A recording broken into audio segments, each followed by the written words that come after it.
Le 28 janvier, nous serons en procès face à l'État. Nous sommes accusés d'habiter sur nos terres agricoles en habitat réversible, c'est-à-dire qu'ils sont sans fondation et démontables. Ça fait 4 ans au Croissant Fertile qu'on travaille à décompacter les sols. On travaille en hydrologie régénérative, à rendre ces terres vivantes à nouveau. Et on vit en collectif aussi, parce que pour nous, ce nouveau modèle agricole, on a envie de le construire avec du vivre ensemble, avec du soutien, avec de la solidarité.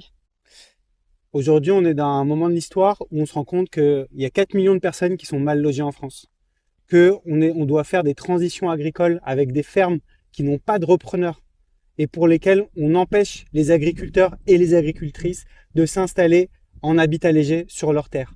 On lutte face à cela. Donc on essaye de faire évoluer les lois, évidemment en parallèle, vous l'avez certainement entendu parler, mais à travers ce procès, on veut aussi obtenir une victoire en justice qui fasse date, qui fasse jurisprudence. Et donc que si nous sommes inquiétés aujourd'hui, comme d'autres peuvent l'être, que ce soit fini après en fait.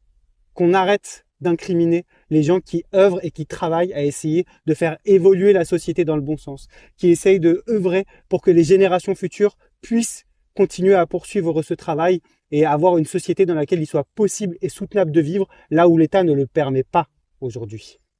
Si nous nous sommes mis en désobéissance, c'est pour nous tous, en fait. C'est parce qu'on en avait marre qu'il y ait des gens qui nous écrivent pour nous dire qu'ils ont des projets magnifiques, des projets de ferme de spiruline, des projets d'apiculture, des projets qui sont en fait leurs rêves à eux de transition écologique et que cela ne soit pas possible, c'est plus tolérable aujourd'hui en France. Et on ne peut pas nous dire que c'est parce qu'on abîme ces terres, parce qu'en France, il y a 24 000 hectares de terres agricoles qui sont bétonnées chaque année. Alors stop maintenant. Donc on va lutter. On va lutter pour que la honte, elle change de camp. Pour que la honte, elle soit sur celles et ceux qui vont incriminer les gens, les mairies, les préfectures qui mettent la pression. C'est à elles d'avoir honte et on va le montrer et on va le signifier. Donc rejoignez cette pétition s'il vous plaît. Signez-la, partagez-la massivement, parlez-en et nous on s'engage à vous tenir informés de tout ce qui va être comme avancé dans les prochaines semaines, les prochains mois et même de vous impliquer là-dedans. Vous pouvez en être certain là-dessus. Merci pour votre soutien. À bientôt.